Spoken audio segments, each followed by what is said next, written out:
defender a pátria é defender a unidade na diversidade. Exatamente. Né? Exatamente. Não é todo mundo igual, cada um tem o seu jeito, mas a gente tem que se unir, né? Nessa pátria linda. Todo mundo o Brasil não deixa dever para nenhum país do mundo em termos de belezas naturais, né? Riquezas naturais, né? As dimensões continentais nossas nos traz espaços, lugares, paisagens fantásticas. É aquele velho mesmo. Se a NASA descobrisse isso daqui, cara, agora vem a NASA. A NASA precisa descobrir o brasileiro. Pô, a NASA precisa descobrir o brasileiro, porque o potencial do brasileiro é incrível. O potencial do brasileiro é incrível. Nas adversidades que a gente vive. Né? Eu acho que isso é uma coisa que até emociona a gente. Né? Nas adversidades, a gente está falando de independência. Uma coisa que você falou agora que eu nem sabia, que a princesa já estava nos corredores, nos bastidores, ali agitando, né? E a gente só tem a figura do Dom Pedro, né? Não, é que fizeram a figura por conta Então, essa é a importância de dois caras aqui, historiadores, colocar isso. A princesa é fantástica. Uma mulher fazendo isso, já agitando ali por trás. Né? Se você for resgatar isso... Porque a figura dela foi apagada, como nós falamos. Pelo machismo. Por machismo. Por isso que aí depois, lá, com a proclamação da República, foi criado o dia 21 de abril para o Tiradentes. Tá? O Tiradentes foi meio que uma figura colocada lá para se apagar a Imperatriz Dona Maria Leopoldina. E você vê a importância. Quando você coloca a Imperatriz que estava lá por trás disso daqui. Cara, você imagina quantas mulheres não se sentem representadas e podem reivindicar essa Ela usou todo o dinheiro que o pai dela mandou da Áustria para comprar a liberdade de escravos. Ela demarcou as primeiras terras indígenas. Ela demarcou. Entendem? Então, olha a pessoa fantástica. Então, isso tem que ser enaltecido. A figura feminina no Brasil. E isso a gente só consegue descobrir aqui com uma conversa dessa. É lógico que eu tenho certeza que vocês, como professores, vocês devem ter, né? Não, isso conhecendo vocês olha a importância, né, dos 200 anos. E ainda pontuar que a figura mais importante é uma figura feminina, uma mulher. É que ninguém imaginava, na verdade. Não é nem porque ela é uma mulher, é porque ninguém imaginava que seria. Que ninguém imaginava. Apesar que na história do mundo, na história do Brasil, por exemplo, as mulheres são sempre envolvidas. Às vezes não diretamente, mas é que ninguém fala, ninguém dá o devido valor, né? Exatamente. Aí se a gente for começar a pontuar, né? Aí faz parte. Lá na Guerra do Paraguai, a dona Ana Nery. Maria Quitéria. Aí começa a Maria Quitéria. Então, se a gente começar a pontuar, são várias mulheres capazes e capacitadas que tornaram o Brasil Brasil. Por isso a importância. Não são valorizadas. Por isso que eu falo a história do mundo. Tem muitas rainhas que não apareciam, só aparecia o rei, mas ela tinha tanto poder de decisão quanto ele. E, aliás, muitas até dominavam e influenciavam as decisões do marido. Exatamente. Um ponto positivo disso daí, fugindo um pouquinho do Brasil, agora a Rainha Elizabeth lá na Inglaterra, multidões e multidões nas ruas ovacionando ela. Por quê? Imagem forte, né? Quem não fugiu da guerra lá atrás? Elizabeth I. Ficou lá com o povo, não fugiu, podia ter. A Inglaterra nunca se rendeu. Por mais que ela estivesse no fundo do poço. E Churchill é um outro caso, mas as mulheres lá por 2 vezes. Agora, de um ponto de Ela vista... só não teve poder, pra mandar o médico embora, que falou assim, você tem que parar de beber todo dia. Ela falou que ela ficou pé da vida. Né? Agora, de um ponto de vista crítico também, o Brasil, embora tenha vivido uma monarquia, e a monarquia simboliza o antigo regime, simboliza um regime que não é democrático, um regime que não é mais democrática. Mas mesmo a parlamentar tem também os seus problemas. Mas a história do Brasil é tão fascinante que a monarquia brasileira fez muita coisa positiva e é ela que abriu a base para a gente estufar o peito e ter orgulho de ser brasileiro. Foi com a monarquia. Veja-se o Dom Pedro II, que eu considero o mais importante estadista da história do Brasil. O que é uma contradição. Porque eu, em essência, sou um democrata. Defendo a democracia, defendo a participação popular na decisão política. Mas reconheço também a importância da monarquia brasileira. Embora representasse o antigo regime, ela também preparou a base para o Brasil gigante que é hoje, né? A gente não pode jamais deixar de considerar que foi um milagre o Brasil ter se tornado um país das dimensões que ele tem hoje. Com certeza. A chance do Brasil ter se fragmentado completamente, nas várias revoluções que teve. No caso da geopolítica, tamanho é documento, sim. O fato do Brasil ter o tamanho continental dá uma grande capacidade. Por isso que o Brasil hoje ele é classificado, sim, com toda a razão, um país que pode ser um país importante na lógica global dos BRICS. Brasil, Rússia, Índia, China e África do Sul. Nós somos um país protagonista já hoje. E esse protagonismo não surgiu ontem nem antes de ontem. Foi há 200 anos atrás, com o nosso processo emancipatório. Então é muito, muito importante de resgatar. Os jovens precisam conhecer a nossa história, né? E a gente precisa valorizar mais. Aí o orgulho da carta de despedida do imperador Dom Pedro II. Aonde ele estava no seu leito de morte, pediu para uma pessoa para anotar que ele falando que sentia todos os dias o barulho do mar, a areia das praias do Rio de Janeiro, tal, tudo. Ele dormia num travesseiro com a areia. O cara é fantástico. Aí, só a partir de agora, vou me curvar ao único rei dos reis, que era Deus, e vou agradecer a ele pelo orgulho de ter nascido brasileiro. Morreu no exílio. Puta que pariu. Quando eu coloco isso nas aulas, bonito, é lindo, os alunos choram. Não tem como. O cara é fantástico, o cara era Brasil.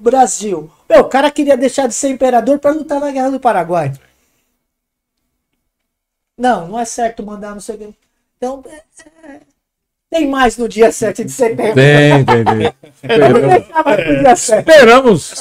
Eu acho também é importante a gente deixar informado aqui. A gente tá, como nós já falamos aqui, a gente tá bem próximo ao Museu do Ipiranga. Tá sendo feita uma reforma, o museu tá lindo, né? Tá lindo. Então vocês também que têm curiosidade de conhecer o museu, vocês que moram mais distante, venham, porque também os caras fizeram um negócio, nem parece Brasil, você quer saber? Não parece. Parece que você tá na Europa, quando liga aquelas coisas. A coisa mais linda, ficou muito bonito. Se bem que pode, alguns historiadores falam que não é. Não, né? O curso ele falou pra nós, né? Mas eu comparo ao Palácio de Versalhes na França facilmente. O jardim foi baseado, né? Ou pelo menos... O jardim, olhando por cima, você sabe que é o símbolo do brasão da família portuguesa, né? O símbolo do brasão. E se eu não me engano, teve uma... É por isso que ele é francês. Fala que isso, uma orientação. E aí entra a questão da superestrutura, né? Superestrutura, ela tá em tudo quanto é lugar, né? Eu vou dar um exemplo bem simples para ser o máximo didático possível para as pessoas entenderem. O que é uma superestrutura numa análise política? Nós falamos muito que o Brasil é o país do futebol. Então isso aí virou uma bandeira política. Nós somos o país do futebol. Mas a gente não ganha uma Copa do Mundo desde 2002. Já faz um tempo considerável. Não é tanto assim. E eu continuo achando que o Brasil é o país do futebol, certo? Mas nós ficamos quanto tempo? No concreto... Mas também ficamos lá de 70 até 94. No concreto, a gente não ganha uma Copa do Mundo desde 2002. Mas a gente propaga o tempo todo. O Brasil é o país do futebol. Então, é um conjunto de ideias que já se descolou da realidade. E quando você tem esse conjunto de ideias que descola da realidade, ela passa a ser também disputada, você tem uma disputa de narrativa. Então, por exemplo, naquele momento, a narrativa de São Paulo lutando contra o mal, ela pegou mais entre a população brasileira, ainda que não fosse o que estava acontecendo de concreto. E também não dá para dizer que a Aliança Liberal do Getúlio era também as mil maravilhas. Sim. Teve muitos progressos, mas também houveram problemas. Veja-se o golpe de 37, né, o Estado Novo. né? Aquela questão da ditadura, Vargas e tal. Vargas, inclusive, posteriormente, quase entra na Segunda Guerra Mundial ao lado do fascismo, do Mussolini. Ele tinha uma certa simpatia ali. Ele foi comprado pelos americanos, mesmo assim, ele mentiu. Exatamente. Ele foi contra as suas origens. Exatamente. Só para usar o dinheiro para implantar em projetos que nos beneficiam até hoje. Sim. A Petrobras, a Companhia Siderúrgica, Vale do Rio Doce e por aí vai. A educação e tudo isso. Mas é o que vocês falaram. Eu entendi exatamente a história da superestrutura e é verdade. Então, o que a gente lê, o que a gente ouve falar, né, é bem diferente de quem está pesquisando. E é por isso que eu queria que vocês tentassem, né, você falou que é difícil, que muita coisa aconteceu, explicar o porquê acabou... O povo acabou indo contra os tenentistas e também contra o Getúlio. O que aconteceu, enfim, como eu falei, o que a gente vê por aí pesquisando, né, nossa pesquisa em livros e tudo mais, é a história da opressão, é a história é a história do MMDC também, que a gente vai chegar lá, que viraram Marte de todo mundo se voltou, então tem tudo isso. Eu vou um pouquinho, isso daí já anos que a gente conversa. Essa parte é onde eu vou um pouco para o outro lado. Eu já acho que a Revolução de 32, eu apoio todas as pessoas que se empenharam naquele movimento. Não era só a busca da Constituição, da troca das leis, de leis que haviam sido deixadas para trás lá de 1824, que quem estudou direito já aqui, sabe? Ou não precisa nem ser professor de história. Quem estuda direito, que estudou todas as constituições, sabe que a Constituição de 1824 ela foi feita para o povo e para uma pessoa poder organizar tudo isso daqui que já estava uma bagunça. Dom Pedro não podia deixar um negócio para qualquer um entrar. Porque ele sabia que senão ia cair nas mãos dos espanhóis, nas mãos dos portugueses, novamente, nas mãos dos ingleses, dos franceses, que tinham um ódio tremendo do rei Dom João VI, quando ele fugiu com a ajuda dos ingleses para o Brasil. Então tinha tudo aquilo. E aí os paulistas, eles começaram, como nós falamos, nós estamos em 4 pessoas. Alguém ouviu, os caras já entravam aqui e já batiam em todo mundo. Então isso daí começou a agredir o interior do povo paulista. Então tudo aquilo que eles haviam adquirido de Getúlio, toda aquela ovação para ele, toda aquela multidão gritando o nome dele, tudo que... Todo mundo tinha ideia que ele ia melhorar o mundo. E aí começou a se perder. Aquilo começou a escorrer pelos dedos dos paulistas. E aí, quem tinha dinheiro aqui era só cafeicultura. A oligarquia. Então, o que aconteceu? Eles não queriam trabalhadores. Eles queriam escravos que eles tinham perdido lá em 1888. Eles não queriam pagar nada para ninguém. O café deles não se vendia mais. Não era tão forte mais. Né? Havia também no Rio Grande do Sul alguns núcleos industriais que queriam empreender no Brasil e que queriam ter uma participação na economia nacional não necessariamente ligada ao café. Então, esses pequenos comerciantes locais, industriais, eles viam também nas oligarquias paulistas um grande entrave, um grande obstáculo. Então havia uma sede muito grande nesse período por mudança. O Brasil de 1920 a 1950 é um Brasil de profundas mudanças. Tanto que o Brasil vai se transformar num país cada vez mais urbano. A partir de 1950 você teve lá o plano de metas, né? O plano de metas é um continuismo, do meu ponto de vista JK, um continuismo do getulismo, né? Eu me pergunto, como seria o Brasil hoje sem o plano de metas? Houveram erros metodológicos? Houveram. Mas sem ele seria muito pior. Hoje o Brasil é um país essencialmente rodoviarista, o que é um erro, um país das dimensões brasileiras, isso é um erro. A gente provou desse erro recentemente, na greve. Né? E, aliás, constantemente isso vira e mexe, ronda. Mas, por outro lado, foi importante também, né?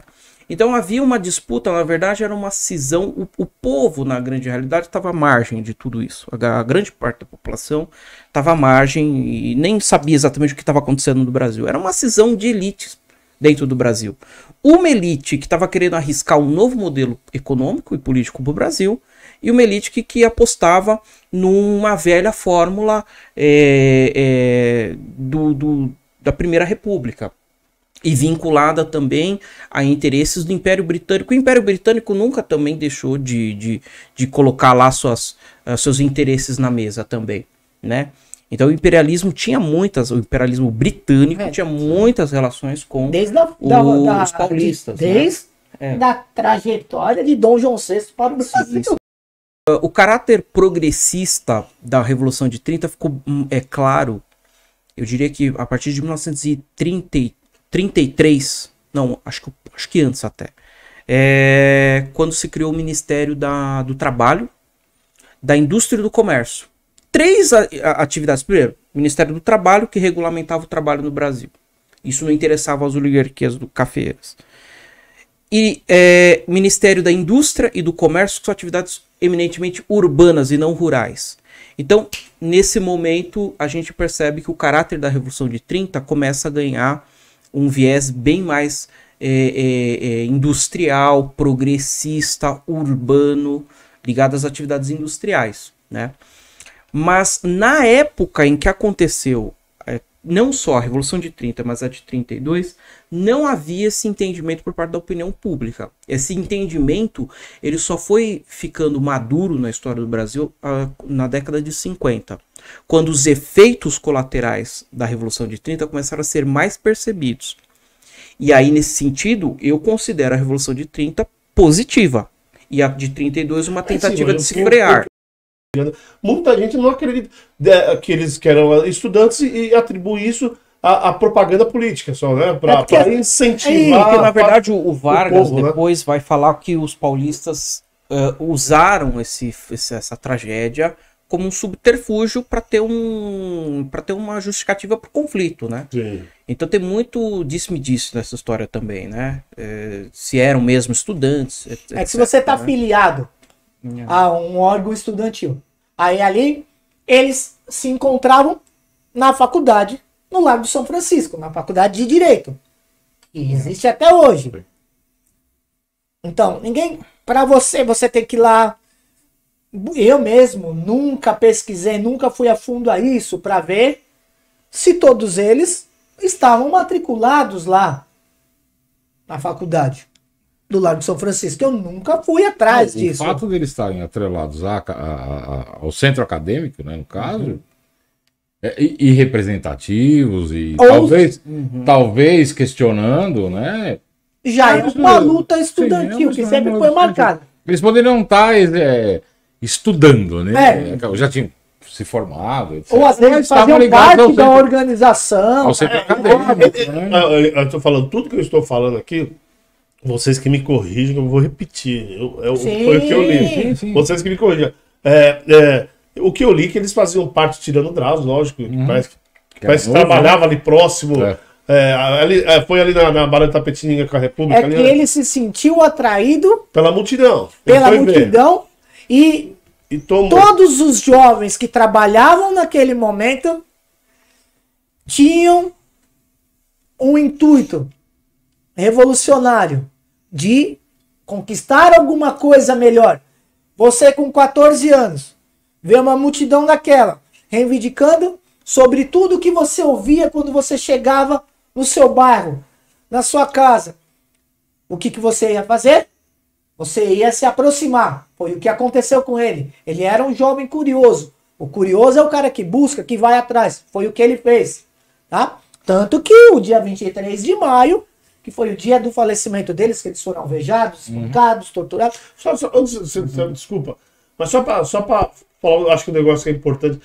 A gente fica falando, moleque de 14 anos, estava lá no meio da multidão, Mas a gente também não pode esquecer que naquela época o amadurecimento desses jovens era muito mais rápido, né? Sim. Hoje é proibido o jovem trabalhar. Não, o jovem não estuda, o jovem não precisa fazer mais, ele não pode mais trabalhar. Com 7, 8 anos já estava engraxando sapato. Então, eles tinham uma consciência maior, eu acho que até politicamente e tudo mais. Não, eles tinham uma formação.